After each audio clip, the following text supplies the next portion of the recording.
Surrounded by Idiots, the 4 Types of Human Behavior and How to Effectively Communicate with Each in Business and in Life, by Thomas Erikson. Picture this, a man named Stuart in his 60s.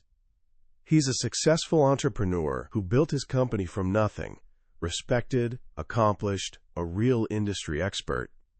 But sit down with him for 5 minutes, like one young consultant did, and ask how things are going at his organization. Watch his face turn crimson as he leans in to share his deepest frustration. "I'm surrounded by idiots." He's dead serious. Department A? Complete morons. Department B? Fools who understand nothing. Department C? The worst of the bunch. He's genuinely amazed they can find their way to work each morning. His contempt runs so deep that his employees actually installed a secret warning light at reception. Red means stores in the building. Green means the coast is clear. Some staff members and even clients will spot that red light, turn on their heels, and decide today's not the day. The young consultant, armed with the beautiful simplicity that only youth provides, asked the obvious question: who hired all these idiots? Stuart, who had personally hired most of them, immediately threw the young man out of his office. This deliciously ironic story opens a book that's sold millions of copies and been translated into dozens of languages. It's from Surrounded by Idiots by Swedish communication expert Thomas Erikson. For nearly 20 years, Erikson has trained thousands of leaders to become better communicators, and this book distills everything he's learned. What Erikson discovered from that encounter with Stuart is something many of us feel but rarely admit. We often believe we're surrounded by people who are just wrong. Too slow or too fast. Too emotional or too cold. Too obsessed with details or completely oblivious to them. In our frustration, we label them difficult, weird, or in our worst moments, idiots. But what if they're not idiots at all? What if the problem isn't them but our complete inability to understand how they operate? What if they're speaking an entirely different behavioral language? That's the thrilling promise of this book. Over our journey today, you'll receive a key.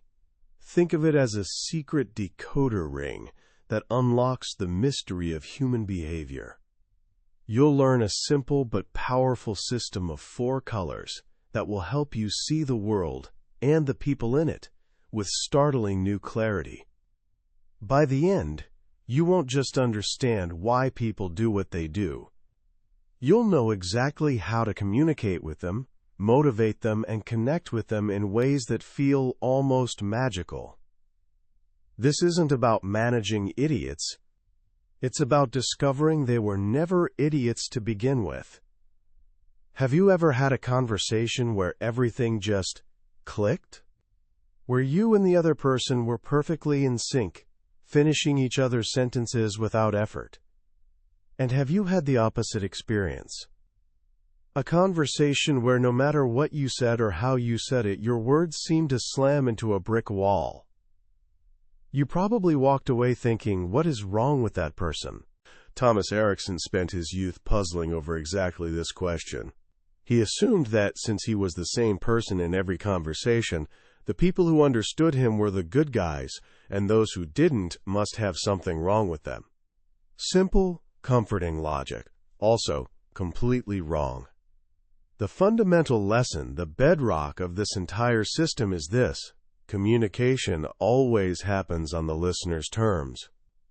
Let that sink in for a moment. Everything you say, every idea, every feeling, every instruction gets filtered through the other person's unique set of experiences, biases, and assumptions. You have almost no control over what they actually understand. The message in your mind is rarely the exact message that lands in theirs. This might sound discouraging, but it's actually incredibly empowering. While you can't rewire someone else's brain, you can absolutely change how you transmit your message. You can learn to speak their language. Here's the kicker. No matter what your personal communication style is, you'll always be in the minority. Most people you meet will function differently from you. So if you only communicate based on your own preferences, you're setting yourself up for a lifetime of frustration, destined to feel like store, forever surrounded by idiots. The secret to breaking this cycle? Understanding the basic patterns of human behavior. This isn't a new concept. For thousands of years, we've tried to sort ourselves into types. The ancient Greeks, led by Hippocrates, believed our personalities were governed by 4 bodily fluids or humors. The choleric type, full of yellow bile, was fiery and hot-tempered. The sanguine type, full of blood, was optimistic and cheerful. The phlegmatic type, influenced by phlegm, was calm and sluggish. The melancholic type, with excess black bile, was gloomy and pessimistic. The Aztecs in central Mexico saw people through the lens of 4 elements: fiery warriors, airy socialites, stable earth people, and quiet, deep-water people. In the 20th century, psychologist William Moulton Marston, who, fascinatingly, also created the lie detector test, developed a model based on how healthy, normal people behave. He called it the DISC system: dominance, inducement, submission, and compliance. Erikson takes these timeless observations and distills them into an incredibly practical tool, a system of 4 colors: red, yellow, green, and blue. Each color represents a primary behavioral language. About 5% of people are dominated by a single color, while most of us, around 80%, are a blend of 2. By understanding these 4 core types, we can decode almost everyone we meet. So let's meet them. Let's start with the loudest person in the room. Imagine a force of nature, someone who walks into a meeting and immediately takes charge. Their motto? Simple: we'll do it my way, now. This is the red personality. Reds are the choleric, fiery warriors of the modern world. They're extroverted, task-oriented individuals who are ambitious, driven, and decisive. Reds see life as a series of challenges to conquer, and they have unshakable belief in their ability to achieve anything. They make decisions quickly, love taking risks, and are natural-born leaders comfortable taking command. This is why you often find Reds as CEOs or presidents. Everything is a competition for a Red. The author tells a story about a former neighbor, Pele, who had zero interest in gardening until people started complimenting the author's beautiful yard. Suddenly, Pele was obsessed, digging new flower beds and cultivating a golf course-quality lawn with one clear objective: outdo his neighbor. This isn't malicious. It's just how a Red is wired. The thrill is in the winning. They'll even compete in things that aren't competitions, like finding the best parking spot or dominating a family board game meant for children. For a Red, quick equals good. They detest sluggishness. Idle time is wasted time. This makes them incredibly efficient. A Red boss will run the shortest, most effective meetings you've ever experienced. They don't waste time on pleasantries or flowery language. If a phone call can be 8 seconds, it'll be 8 seconds. Their focus is relentless. What's the problem? What's the solution? Let's move. They're also brutally honest. A Red sees no reason to wrap truth in soft packaging. If you ask their frank opinion on a project you've poured your heart into, brace yourself. They might tell you it's rough, they're amazed you didn't do better, and you need to start over from scratch. Then they'll walk away without a second thought, leaving you completely crushed. From their perspective, they just did you a favor. You asked for truth, and they delivered. But this powerful driving force has a shadow side. When their strengths are overused, others perceive them very differently, not driven, but pushy and controlling. Not decisive, but impatient and aggressive. Not honest, but insensitive and rude. Because they're so task-oriented, they can trample people's feelings without even noticing. It's never intentional, it's just a byproduct of their relentless forward momentum. They're so focused on the destination that they don't pay attention to the people they run over along the way. Now let's leave the boardroom and walk over to where the party is. In the center of the largest, loudest group, you'll find someone holding court, telling a fantastic story, with everyone hanging on their every word. You've just met a yellow. If reds are fire, yellows are air, optimistic, cheerful, and full of life. These are the sanguine personalities, people who see sunshine, even when you point out dark storm clouds gathering outside. The author's sister, Marita, is a perfect example. If he tells her it's raining, she simply replies, "Sure, but after that the sun will come out." Then she laughs. Her infectious joy is impossible to resist. Yellows are extroverted and relationship-oriented. For them, life is a banquet to be savored, and their primary motivation is fun and enjoyment. They're incredibly persuasive, charming, and charismatic. Strangers are just friends they haven't met yet. They're the people with the most contacts in their phone and the most friends on social media. They're masters of communication. They talk constantly, often answering questions no one has asked, but they do it with such charm you can't help being captivated. They're brilliant storytellers, using vivid imagery and expressive gestures to bring tales to life.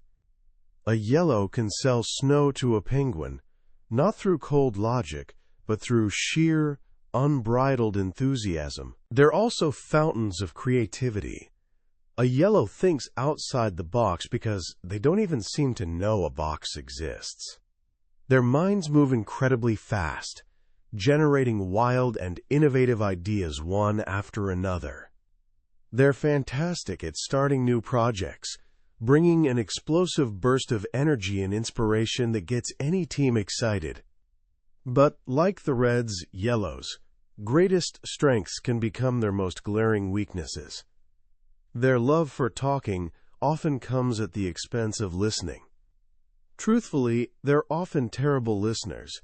They're not interested in what others say, because they're already thinking about the much better story they're about to tell. This can make them seem self-centered and egotistical. The author tells of a sales manager named Peter, who, in a meeting with 7 other people, spoke for 69% of the time.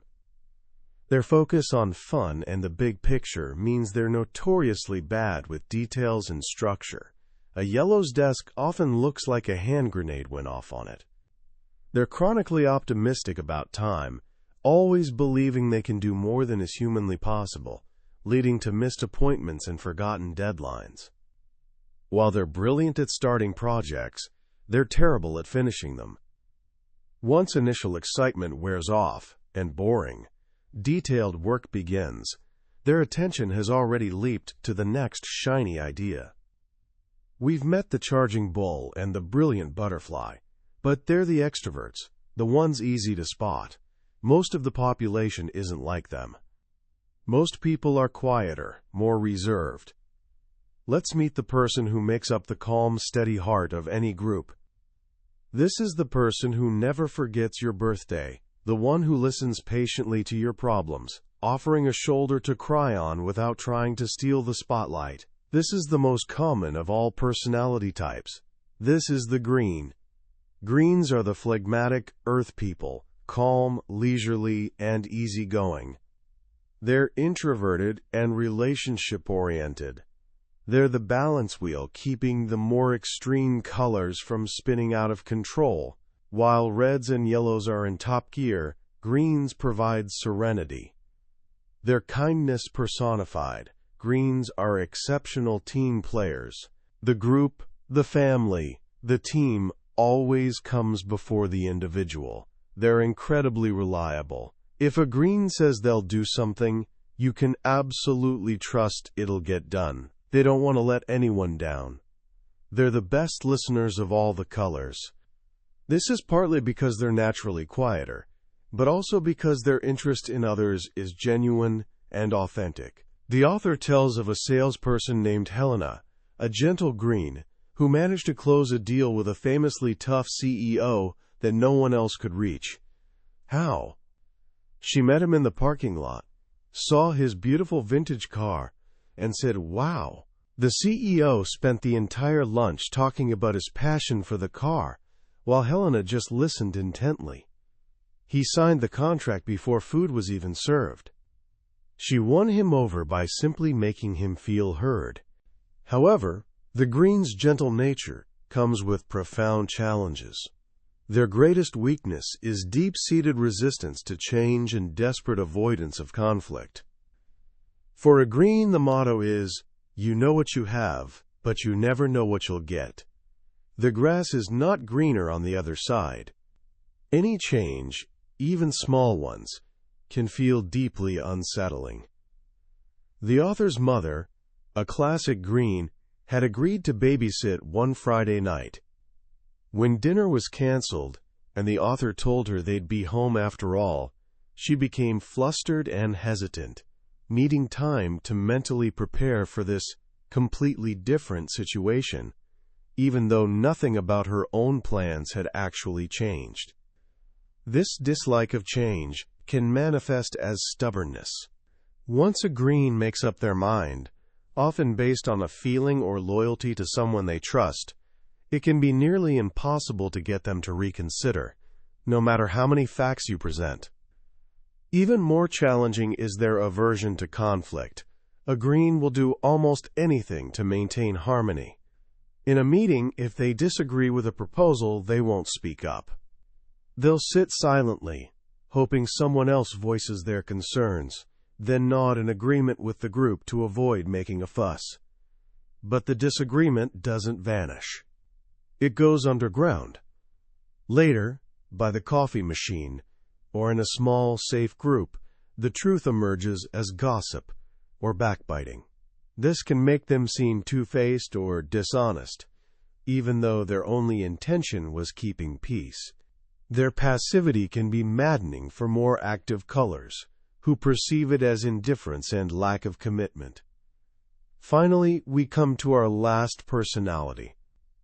While the other three have been interacting, this person has been standing in the corner, quietly observing, analyzing, and evaluating everything. You've just noticed the blue.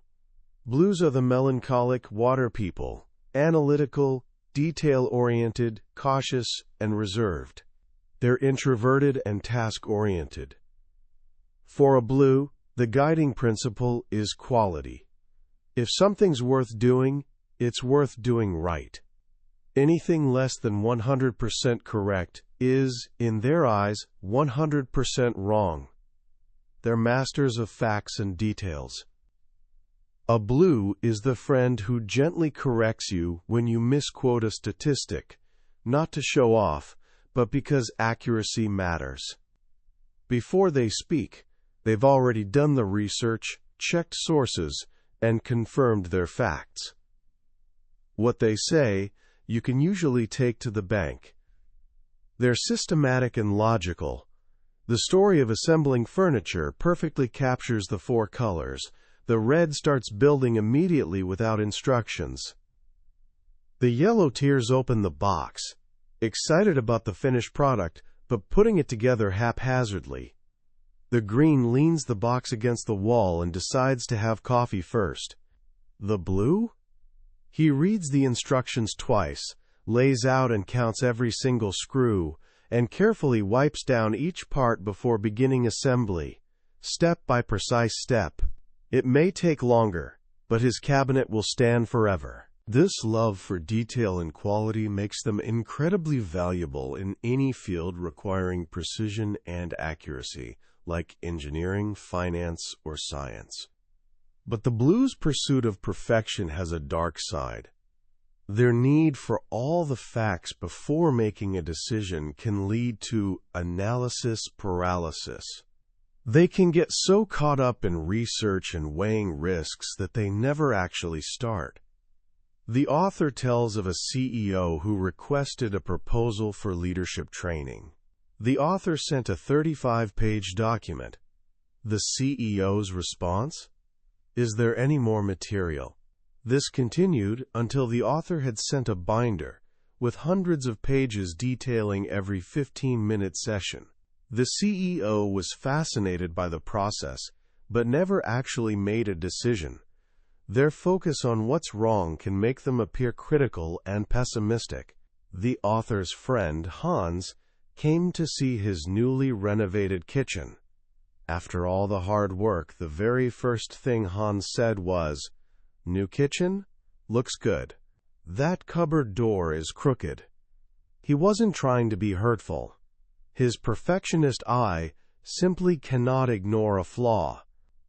Their reserved, introverted nature can also be perceived as cold and distant. They require a large amount of personal space and don't engage in small talk with strangers. This makes relationship-oriented yellows and greens feel unwelcome and ill at ease. To them, the blue just seems boring. So, there you have them. The four characters in the story of human interaction: the commanding red, the inspiring yellow, the supportive green, and the analytical blue. Understanding them individually is one thing, but the real magic and the real drama happens when they interact.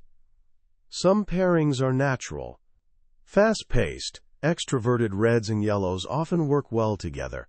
They feed off each other's energy. Similarly, slower-paced, introverted greens and blues find comfort in each other's calm and thoughtful approach. Other pairings are complementary. A task-oriented red and blue can form a powerful team. The red acts as accelerator, the blue as brake, ensuring speed doesn't sacrifice quality. Relationship-oriented greens and yellows can also work well. The yellow talks, the green listens. But the most challenging combinations are the diagonals, the direct opposites. Put a dominant, impatient red together with a passive, change-averse green. The red sees the green as lazy and stubborn. The green sees the red as an aggressive bully who never listens. It's a recipe for frustration. Even more volatile is pairing a creative, spontaneous yellow with a logical, detail-oriented blue. The yellow dives into tasks with grand ideas and zero planning. The blue, meanwhile, is paralyzed, needing to research every detail before taking a single step. The yellow sees the blue as a boring, negative killjoy. The blue sees the yellow as a frivolous, incompetent windbag who can't be trusted. They drive each other completely mad. A hilarious story in the book illustrates this perfectly. At a company party, the lively, extroverted yellows became moody and philosophical as the night went on, while the quiet, analytical blue credit manager was found dancing on a table telling dirty jokes. The bossy red director became soft and apologetic, while the quiet greens cornered him and gave him a piece of their minds.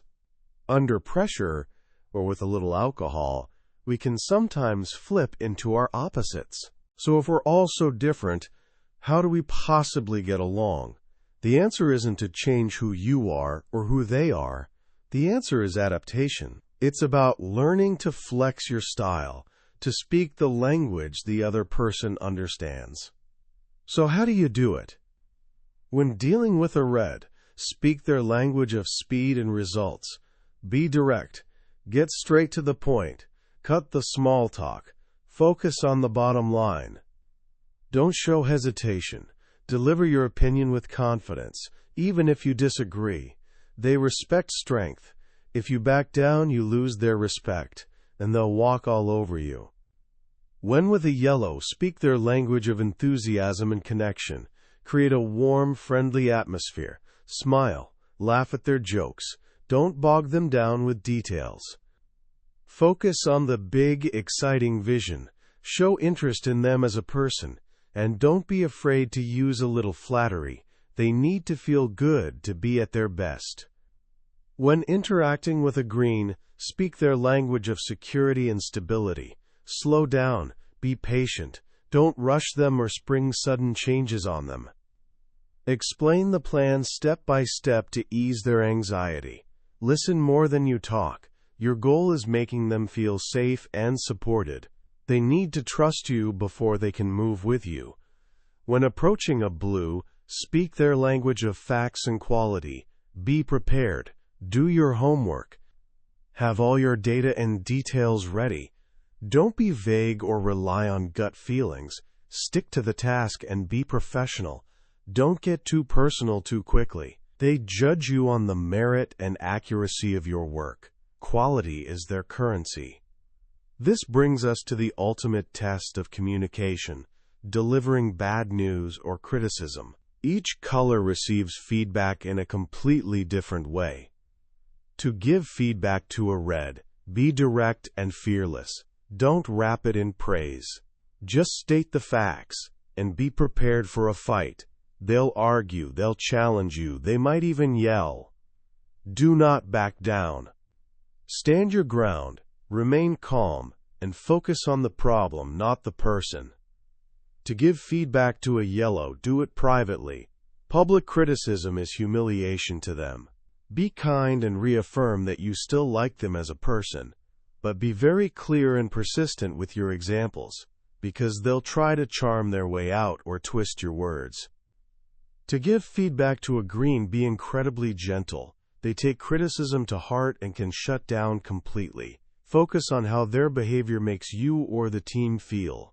They're relational and don't want to hurt anyone. But be clear about what needs to change, because they may try to appease you in other ways while avoiding the actual problem. Finally, to give feedback to a blue, be armed with documented facts. Present your case like a lawyer, with detailed written evidence. Don't get personal or emotional. Stick to the professional issue. Be prepared for a barrage of counter-questions, as they'll dissect every detail of your argument. In the end, the message of Surrounded by Idiots is not that the world divides into 4 neat boxes. We're all far more complex than that. It's a tool, a map. Like any map, it's not the territory itself, but it can help us navigate the wonderfully complicated landscape of human personality. It gives us a path towards something we all secretly crave: genuine understanding. What a journey! After diving deep into this book, you begin seeing the world differently. You start noticing the colors everywhere. That boss who's always in a hurry and gets straight to the point? Classic red. That friend who can talk for an hour without taking a breath and lights up every room? Pure yellow. That quiet colleague who's always reliable but hates when the meeting agenda changes? A wonderful green. That family member who needs to research for 3 months before buying a new toaster? You've got a blue on your hands. The most powerful lesson in this book isn't about categorizing others. It's about developing self-awareness. It holds up a mirror and asks, what color are you? What language do you speak? Because once you understand your own default settings, your own strengths and weaknesses, you can begin seeing why you connect so easily with some people and clash so profoundly with others. The idiot you can't stand at work might simply be your polar opposite. Your impatience might be crashing against their need for caution. Your need for social connection might feel intrusive to their need for privacy. It's not a matter of right or wrong. It's a matter of different wiring. This is where the book becomes truly transformative. It moves us from judgment to curiosity. Instead of thinking, what's wrong with him? We can start asking, I wonder what color he is. What does he need to hear right now, and how does he need to hear it? This shift is the foundation of empathy.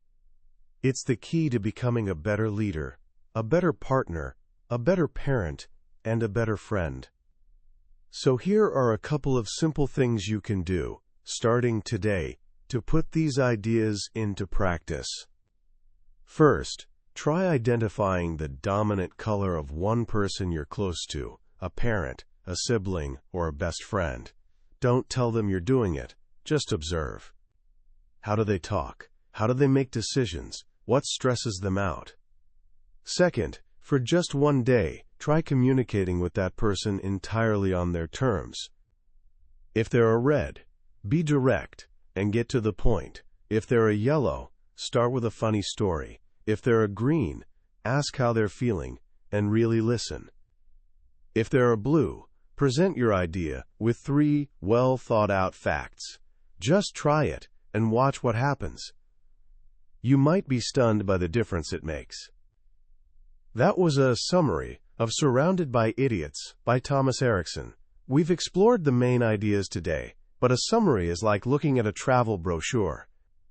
It can show you beautiful pictures, but it can't give you the feeling of sun on your skin or the sound of the ocean. The real magic of a book like this is in the small moments of self-recognition, where a story or phrase makes you pause and think, "That's me," or "That's my mother." This summary is your map.